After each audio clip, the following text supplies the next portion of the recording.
What if your home didn't count? What if your address was a place the system never planned for? Where you live, raise a family, build a life, yet on maps and budgets, it's invisible. That's the daily reality for nearly 5 million Ghanaians. And for the first time, we see the full picture, laid bare in a landmark report. It's a mirror, and what it reflects might change how we see our cities forever. The word slum carries weight, and often the wrong image. Not all slums are shacks, not all are temporary. So what exactly defines one? According to the UN, and now Ghana's 2025 Slum and Informal Settlements Report, a household is slum dwelling if it lacks any one of the following: safe drinking water, improved sanitation, durable housing, sufficient living space. It's not just about being poor, it's about missing the bare minimum of what makes a place livable. And by that definition, millions of Ghanaians live in slums, even in neighborhoods we pass through every day. On June 30th, 2025, Ghana released one of the most revealing reports in its urban history. A deep dive from the 2021 Population and Housing Census on slums and informal settlements. The findings were staggering. Nearly 4.8 million people live in slum conditions. Ghana's slum population is higher than the global average of 24.7%. Even in the Greater Accra and Ashanti regions, over half of slum households are renters. This isn't a fringe issue. Slums are woven into the fabric of Ghana's cities.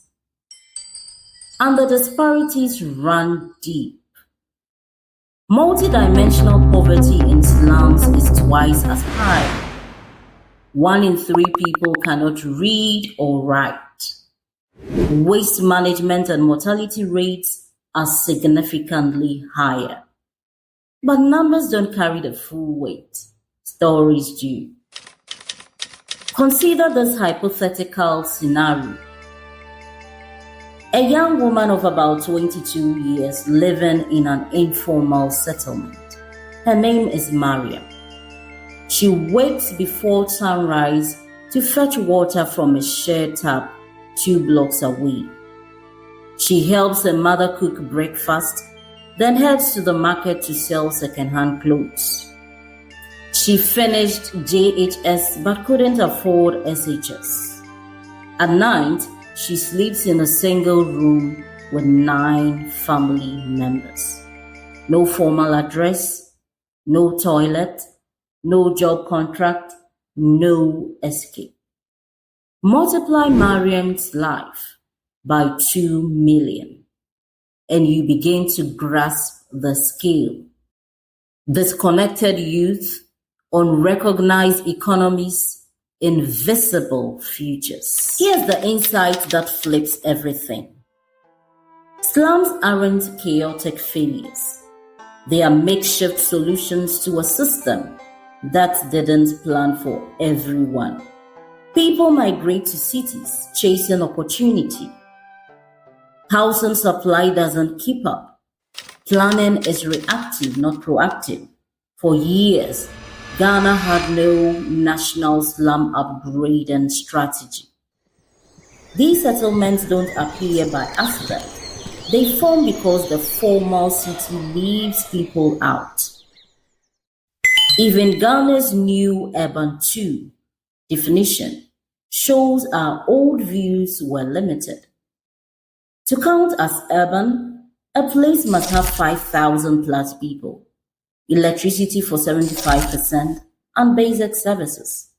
By that measure, only 9.9% of Ghana's localities qualify. Slums are often right next to wealth. In Accra, you can walk from a gated estate into a slum in 5 minutes. But these communities are not passive victims. They are resilient, innovative, and vital to the city's economy. Despite this, 68% of slum households use uncovered waste bins. Mortality is higher, 41.6 deaths per 10,000, compared to 30.7 in non-slum areas. And many slum homes are rented, not self-built, prove that even poverty is monetized. This isn't about charity, it's about equity, it's about inclusion. The report gives us clarity. Now we need courage. For governments and city planners, use the data, prioritize upgrades. For civil society, push for accountability. For the private sector, invest in inclusive infrastructure. For you watching, shift how you speak. Don't say those slums over there. Say our city isn't complete yet. Every community integrated is a step toward justice, and every life improved is a win for all of us. The 2025 report is our clearest map yet, and it points to one truth. We build cities that don't serve everyone. This series isn't about shame, it's about saying clearly so we can build differently. In our next episode, we discuss one of Accra's most talked about informal settlement. Share your thoughts. What challenged you? What gave you hope? Drop your story or reaction in the comments. Like, subscribe, and follow this journey. Because the city belongs to all of us, and every voice helps shape what it becomes.